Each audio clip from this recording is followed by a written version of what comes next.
Speaker. It's a pleasure to offer comments on behalf of the official opposition on Bill number 34, the Fuel Tax Amendment Act 2021. Well, as you can imagine, Mr. Speaker, I am very eager and keen to enter into debate on this particular act. I did have the occasion to also provide a member statement on the topic a couple weeks back here in the legislature, and it's a very discouraging sign that we're seeing here from our government in terms of the signals that that they're sending to the marketplace about their level of commitment and sincerity when it comes to acting on the climate crisis.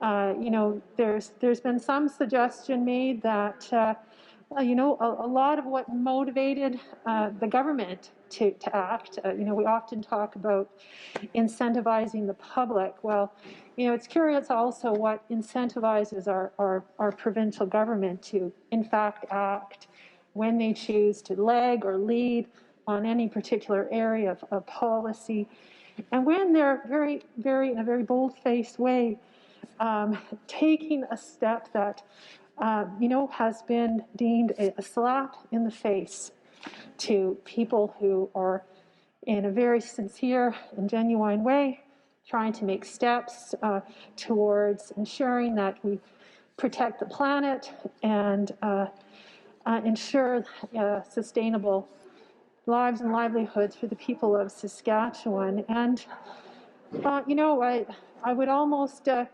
congratulate them on their cleverness, in terms of bringing forward such a fair tax, simply as the finance minister suggested.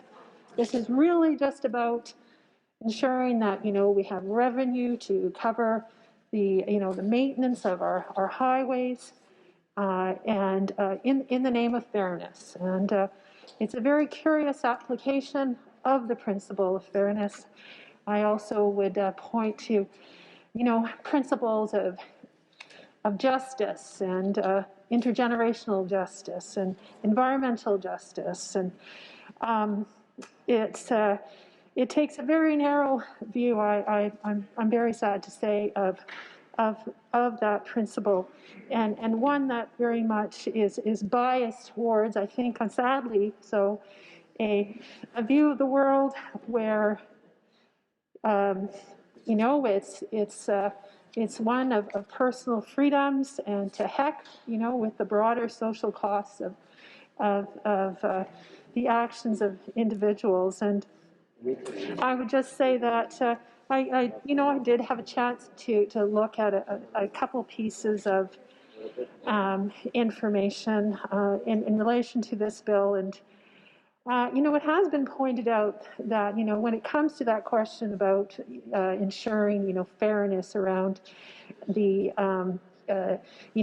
who's paying for the upkeep of our roads and so forth, that the 2021-22 budget projects spending of $830 million on highways here in the province, and the fuel tax is expected to raise $477.9 million. So it really only goes halfway at the present time towards covering off on those costs.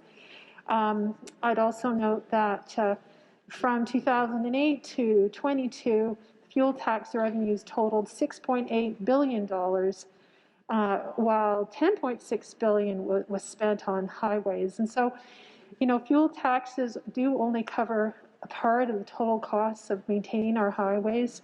There's other money coming from income taxes, other levies, Crown Corp dividends to government, and so the addition of what's been estimated to be $60,000 from the approximately 400 current EV users to these coffers is really just a pittance when you look at the broader, broader costs and landscape. And, it's curious to me, on the one hand, and I look forward to the opportunity to, put some questions to the Environment Minister, on their climate change strategy in the next couple of weeks here. But it's curious to me how this government has come out in such strong opposition to market signals, and so they spent a lot of money, they put a lot of time and effort to fighting with the federal government over a price on carbon, and yet here we go again. I mean, these are financial incentives, whether it's a fuel tax or a price on carbon or a levy of $150 every year onto electric vehicles. Those individuals in our society who are trying to show the way forward in terms of how we transition and diversify into a clean economy. And so, it's a situation where you've got a conservative government who you would think would understand what a market signal is, and the fact that this levy will only act as a disincentive. I would also say that, it's also the case that there are currently no policies that address transport emissions that have been put forward by the Saskatchewan government.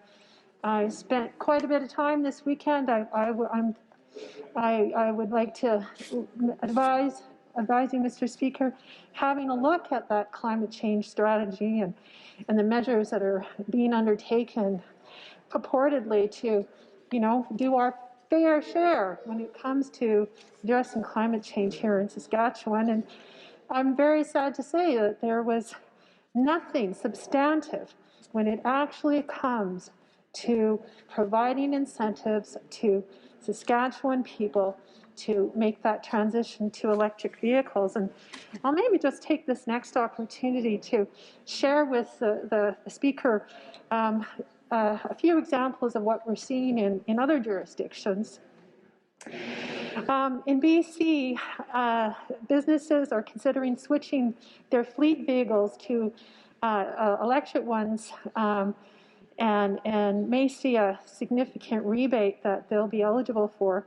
On January 13th of this year, the government of BC said that those purchasing eligible vehicles will be able to get as much as 1/3 of the cost back per vehicle, to a maximum of $100,000. That's a lot of money. Wow. Eligible vehicles, including battery electric or even hydrogen fuel passenger buses and transport trucks, are also included. They also include vehicles like motorcycles and cargo e-bikes. And the money will come from provincial rebates through CleanBC's specialty use vehicle incentive, and it's part of a commercial vehicle pilot program. So, they're very focused on taking some serious action in BC. Homeowners also in BC can get a rebate of up to 50% on the cost of buying and installing an EV charging station in their home, and that's up to a maximum of $700 per household. And that's double what it was before. They had previously had it at $350. So lots of incentives in British Columbia. In Alberta, they have funding also for transitioning fleet vehicles to electric options, such as battery electric vehicles and plug-in hybrid electric vehicles. They don't sadly offer any incentives to individuals purchasing EVs, but there are rebates for charging stations. In Manitoba, they encourage the use of electric vehicles and make the point that electricity in Manitoba is produced from hydro. In Ontario, there is a nonprofit called Plug and Drive that offers two incentives. There's a used EV incentive program that offers $1,000 towards the purchase of a used electric vehicle and $500 towards the purchase of a used plug-in hybrid. They also have a scrappage incentive program that offers $1,000 towards the purchase of a used fully electric or plug-in hybrid car when you transition from a gas-powered vehicle. In Quebec, they offer a rebate on the purchase or lease to individuals, businesses, organizations, and municipalities up to $8,000. They have a program called Transport Green that offers $100,000 in rebates for large-scale projects or fleet vehicle transitions. The program also offers a variety of other supports, including financial assistance for the use of energy-efficient equipment, such as electric charging stations, and funding for trainers. In Nova Scotia, there is an electric vehicle rebate program. Applications started on March 21st. It offers varying rebates through the Clean Foundation on used electric vehicles, plug-in hybrids, and e-bikes. Rebates provide $3,000 for new vehicles, $2,000 for used vehicles, $500 for e-bikes, and they can be coupled with the $5,000 federal rebate that's available for new electric vehicles as well. In Prince Edward Island, government offers $100 annually savings. There's no registration fee for electric vehicles, and registrations for hybrids are half price. Well, that's interesting. Isn't that interesting? So they've decided to go the other way and actually cut registration fees for electric vehicles and hybrids. Be curious to know what they would have to say about the fairness argument that we've heard from the other side. They also offer a $5,000 rebate for the purchase of a new or used EV and $2,500 for those who buy a plug-in hybrid. Residents who purchase a BEV or a PHEV will receive a free level 2 charger. Oh, and I forget what those acronyms actually mean. My apologies, but there's different types of electric vehicles out there, and they use different types of charging stations. So that's what that's about. Just moving down the list here. So the last one I'll mention here is one that I referenced indirectly a moment ago, and that's, of course, that the Government of Canada offers a point-of-sale incentive of $2,500 to $5,000 for consumers who buy or lease an electric vehicle. So just wanted to, sort of enter that into the record here. A little bit of information on, what's happening in other parts of the country right now when it comes to incentivizing electric vehicles. Myself, of course, I do want to share a little bit of, some personal experience when it comes to these issues. I purchased my first hybrid vehicle back in 2009. We've had it in our family now for, 12 years. It was used when I bought it. It's a 2007 Toyota Prius, and so I didn't buy it straight off the lot. And it's been a great vehicle for our family. We've put a lot of kilometers on it. We did have to replace the electric battery a few years back. We were fortunate to get one from salvage, so that helped with the cost, and it's running great. I just keep fixing the brake pads and, other sort of regular maintenance, and it keeps on ticking. It's such an amazing vehicle. I didn't bring it with me here to Regina. I left it at home for my kids to use while I came down here. And as you probably already know, well, I've been, walking and riding my bike. But, I think, families are making these kinds of choices. And, I've been having conversations with, car dealers and neighbors and friends and people who own and operate electric vehicles. And I say to them, well, gosh, is now the time for me to buy an electric vehicle? I've got this, this 14-year-old car. It's going to be time for something new, especially with, all those miles I'm going to be putting on visiting constituents, right across this province. And a lot of them tell me, no, you don't want to do it. It's too early. There's not enough infrastructure. And, I think about, well, I could go back and forth between Saskatoon and Regina, and I could stop in at the co-op in Davidson and charge up there. They've got a station. So, I think I'm pretty covered when it comes to that drive between the two major centers. But when it comes to, just anywhere sort of off the Trans-Canada or maybe the Yellowhead. I don't know. I haven't really sort of looked at the Yellowhead. But, it's pretty difficult if you go off-road beyond that. Let's call that off-road here in Saskatchewan. And I know I was speaking with one of my constituents who owns a Tesla. She works up at one of the mines for Cameco, and she does really great work. She's really proud of her job, around public safety up at one of the mines. And she was telling me this somewhat humorous but a little bit nerve-wracking story about how they tried to go home at Christmas time to see the family, and managed to just come into the farmyard literally on proverbial fumes with their electric vehicle, and that was really a tense moment for them.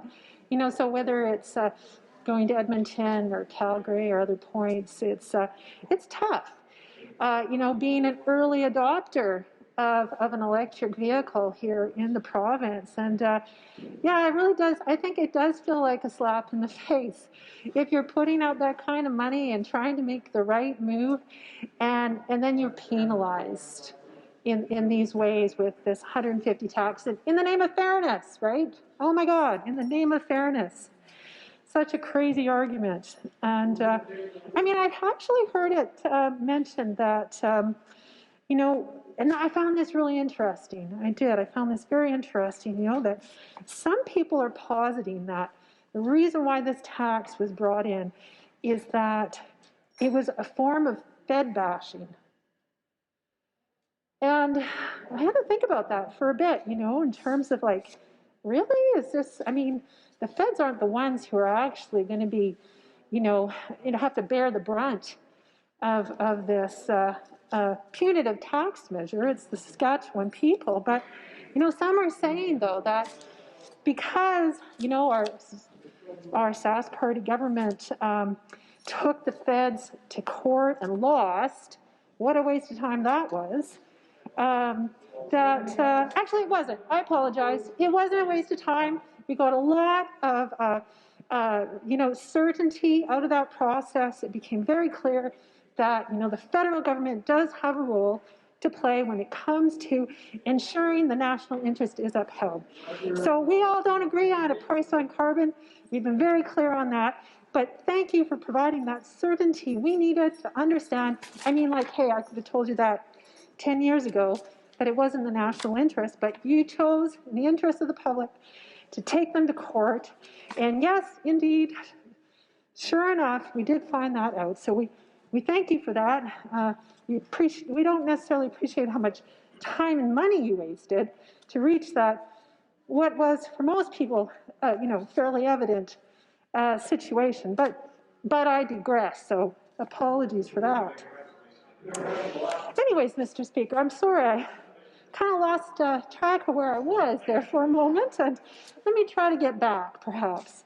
So I was talking about, the punitive nature of this tax and what maybe might have been some of the underlying reasons for it, and was it a way to get back at the federal government by penalizing the Saskatchewan people? I don't know. I think we all have to sort of think about that one ourselves. But I will say this. I think it is true that it is working at cross purposes. I think that's very clear. It's shocking. It really is that we have the highest per capita emissions in the country. We have no policies to help address the emissions from our transportation sector, and yet, in the name of fairness, we have a $150 surcharge on electric vehicles. That, to me, is the definition of working at cross purpose. Yeah, I do have a couple more things to say. I mean, I'm sure you're probably heard enough from me on this topic by now, but I do also want to,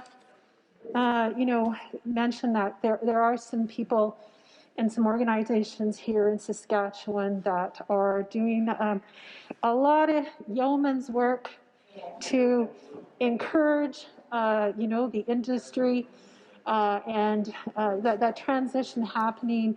I had the great honor and opportunity to speak with a number of electric vehicle owners here a couple weeks back. They presented a lot of what I would consider to be fair and reasonable arguments for why the tax is a bad idea. And I think they're doing such a great job of communicating and educating the public about the value of these vehicles and how great they work, and how reliable they are, and also in doing other advocacy around seeing that build out of charging stations that we need to see across the province. I also think of the car share co-op in Saskatoon, and I did have a little bit of involvement with that organization in its early inception. So in case you don't know, I'll maybe just explain that one a little bit. This is a cooperative that provides electric vehicles for rent to co-op members, and these vehicles are also charged through their charging stations that are also powered by solar power. This was a program that was also, you received federal funding. I think maybe one of my members across the way, I didn't quite hear what he said, but I think that's what he was referring to. It did get some federal dollars. And so that's, a really great example of one of the initiatives that everyday Saskatchewan people are taking upon themselves to initiate. These are grassroots efforts in the absence of government leadership. They are taking matters into their own hands to ensure that there are these positive examples of how to, have a more sustainable form of transportation. And of course, I mean, sustainable transportation can mean many things.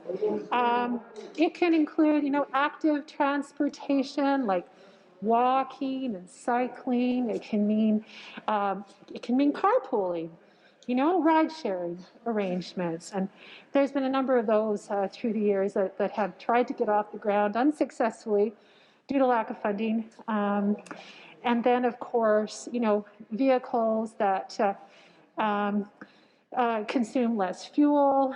We see the clean fuel standard that the federal government has recently announced to drive down the level of emissions. And but you know, if we're going to get to net zero by 2050, decarbonizing is a key part of that, and electric vehicles charged from the grid is seen as a big part of the solution. And so that's also important. And going back to, you know, sort of the purpose of this tax amendment, it's, you know, we're already at the back of the pack. You know, we're seeing that other provinces have are much further ahead than us, and when it comes to the adoption of electric vehicles. And some people talk about this being the decade of the EV, and we're, you know, hopefully going to see, or at least in other parts of the country, we're going to see that rapid uptake. But I'm concerned that here in Saskatchewan, that, you know, it won't be quite the same, because they're getting mixed signals. You know, it's like, do you want me or don't you want me? And I'm as much as anybody in that same position. It's like, I need a new vehicle. I want it to be an electric vehicle. Am I going to be able to get to Estevan and meet with constituents there if I, you know, there isn't a charging station for me? Or what about going out to Yorkton and seeing my family there? Or hey, what about my buddy, the good member from Cumberland? My goodness, he talks about the challenges with, you know, the potholes. How long do you think before I'll be able to drive an EV up to go visit the member from Cumberland House? I don't know. That's going to be tricky. I mean, I could take the bus. Oh no, wait a minute. I can't take the bus. That's not possible. No bus. No EV. Potholes all over the place. I mean, what's a gal to do? What's a gal to do? I don't know. I do know, though, that there is a member in my constituency. His name is Kent. Kent's a great guy. Kent Rathwell. And he is a visionary. Oh my God, this guy is such a visionary. He has a business where he is establishing electric vehicle charging stations right across the country. And I just have such respect for this man. And you know, as well, I'm happy to see that, you know, whether it's Petro-Can or if it's the network of cooperatives around the province. I mean, like, there are businesses and companies that are looking to establish that infrastructure, and Ken is one of those that is leading the way. And I would be remiss if I didn't mention him here in this debate. He's doing a lot to sort of be a thought leader, change the dial, change the conversation a little bit. And I'm so happy, once again, that my remarks are eliciting so much engagement and response from the other side of the House. Thank you again. I'm glad you're listening. I hope you take my comments to heart and think about this. You know, like I know that our member will have more to say about this bill when it goes to committee, and I hope that you will be reconsidering, because I and my fellow caucus members don't see this amendment being in the best interests of Saskatchewan people, and won't be voting in favor of it for all the reasons that I have just enumerated to you. And I don't even think I've actually said everything that I wanted to say, but I think I've made my point, and we'll leave it at that. And so, Mr. Speaker, thanks for bearing with me here this afternoon. I do move we adjourn debate now on Bill number 34, the Fuel Tax Amendment Act.